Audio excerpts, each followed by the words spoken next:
भारत कैसे 4 सालों में 300 बिलियन डॉलर्स तक पहुंचेगा, ये बताने से पहले मैं आपको बताना चाहता हूं कि ये वीडियो 2 in 1 होने वाली है। वीडियो के एंड में आपको भारत के फॉरेक्स रिजर्व्स की लेटेस्ट अपडेट भी बताई गई है। अगर आपको वो पहले सुननी है तो आप वीडियो को स्किप करके डायरेक्ट एंड में भी जा सकते हैं। मेन अपडेट की बात करें तो ये चीज तो खैर आपको भी पता होगी कि चाइना को दुनिया की फैक्ट्री कहा जाता है, लेकिन आपको शायद ये पता नहीं होगा कि चाइना को इस मुकाम पर पहुंचाने में सबसे की रोल प्ले किया है इलेक्ट्रॉनिक्स इंडस्ट्री ने। एक रिपोर्ट के मुताबिक दुनिया भर में जितनी भी इलेक्ट्रॉनिक आइटम्स मैन्युफैक्चर होती हैं, उसका मोर देन हाफ यानी कि आधे से ज्यादा इलेक्ट्रॉनिक आइटम्स अकेले चाइना मैन्युफैक्चर करता है, जिसको फिर वो दुनिया के कोने कोने में एक्सपोर्ट करता है। साल 2020 की बात करें तो चाइना ने पेंडेमिक के बावजूद दुनिया भर के देशों को कुल 710 बिलियन डॉलर्स की इलेक्ट्रिकल और इलेक्ट्रॉनिक आइटम्स एक्सपोर्ट की थी, जो कि वाकई में बहुत ही ह्यूज नंबर है। यहाँ पर भारत ने साल 2021 से 22 फाइनेंशियल ईयर के लिए टोटल एक्सपोर्ट्स का टारगेट ही केवल 400 बिलियन डॉलर्स का रखा है, यानी भारत अपने टोटल एक्सपोर्ट्स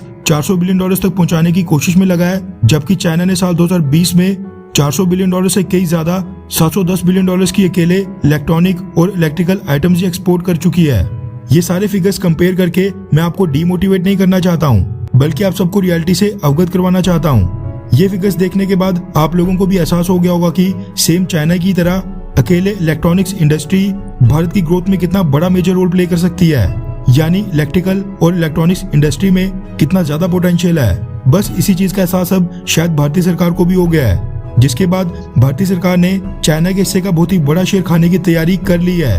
रेफरेंस के लिए आपकी स्क्रीन पर द इकोनॉमिक्स टाइम्स के आर्टिकल का स्क्रीनशॉट है, जिसके मुताबिक भारत की इलेक्ट्रॉनिक्स इंडस्ट्री अगले 3 सालों में पहुंच जाएगी 300 बिलियन डॉलर्स तक। रिपोर्ट के मुताबिक ये जानकारी दी है भारत के electronics and IT minister Rajeev Chandrasekhar ने, जिनके मुताबिक साल 2025 तक भारत की इलेक्ट्रॉनिक्स इंडस्ट्री 300 बिलियन डॉलर्स का मार्क क्रॉस कर लेगी। करंट सिनेरियो की बात करें तो आज की डेट में भारत की इलेक्ट्रॉनिक्स इंडस्ट्री है लगभग 75 बिलियन डॉलर्स की। भारतीय सरकार 300 बिलियन डॉलर्स के मार्क को अचीव करने के लिए इलेक्ट्रॉनिक्स इंडस्ट्री के मेजर प्लेयर्स के साथ लगातार कांटेक्ट में है और उनको सरकार से जो भी संभव मदद चाहिए वो सब प्रदान की जा रही है। कई सारे रिफॉर्म्स करने के साथ साथ भारतीय सरकार ने कई सारी इलेक्ट्रॉनिक आइटम्स के लिए PLI स्कीम को लॉन्च किया है, जिससे अनुमान लगाया जा रहा है कि भारत ये टारगेट अवश्य अचीव कर लेगा। पेंडेमिक के बाद दुनिया भर की कई सारी टॉप इलेक्ट्रॉनिक कंपनीज अब अपनी सप्लाई चेन को काफी डाइवर्सिफाई कर रही हैं और चाइना के बाहर भी अपना मैन्युफैक्चरिंग प्लांट स्थापित कर रही हैं। इसका सबसे ज्यादा लाभ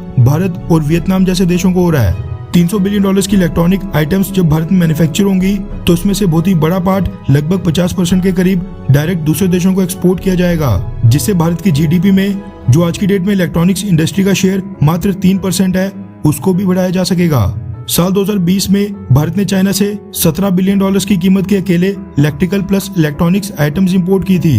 लेकिन साल 2025 के बाद अनुमान लगाया जा रहा है कि भारत ये सारी आइटम्स मेक इन इंडिया के तहत खुद ही मैन्युफैक्चर करना शुरू कर लेगा, यानी हमें फिर ये सारी आइटम्स चाइना से इंपोर्ट करने की जरूरत कभी नहीं पड़ेगी। इनमें से ऑलरेडी कई सारी आइटम्स के लिए भारतीय सरकार ने PLI यानी production linked incentive scheme already शुरू कर दी है या तो शुरू करने वाली है, जिसके बाद चाइना को 17 बिलियन डॉलर्स का नुकसान तो होगा ही, लेकिन जो हम 300 बिलियन डॉलर्स की इलेक्ट्रॉनिक आइटम्स भारत में मेक इन इंडिया के तहत मैन्युफैक्चर करेंगे, उसका भी तो मेजर पार्ट हम दूसरे देशों को एक्सपोर्ट करके चाइना को टक्कर देंगे। यानी चाइना के बाद दुनिया का अगला इलेक्ट्रॉनिक हब बनने की दिशा में भारत बहुत ही तेजी से आगे बढ़ चुका है। वहीं दूसरी अपडेट की बात करें तो RBI ने 29 अक्टूबर को खत्म हफ्ते के फॉरेक्स रिजर्व्स का डेटा रिलीज कर दिया है, जिसके मुताबिक बीते एक हफ्ते में भारत के फॉरेक्स रिजर्व्स बढ़े हैं तकरीबन 1.9 बिलियन डॉलर्स। पिछले हफ्ते भारत के टोटल फॉरेक्स रिजर्व्स थे 640.1 बिलियन डॉलर्स, जो कि इस हफ्ते 1.9 बिलियन डॉलर्स बढ़ने के बाद पहुंच गए हैं 642 बिलियन डॉलर्स तक। यानी भारत के फॉरेन एक्सचेंज रिजर्व्स का लेटेस्ट फिगर है 642 बिलियन डॉलर्स।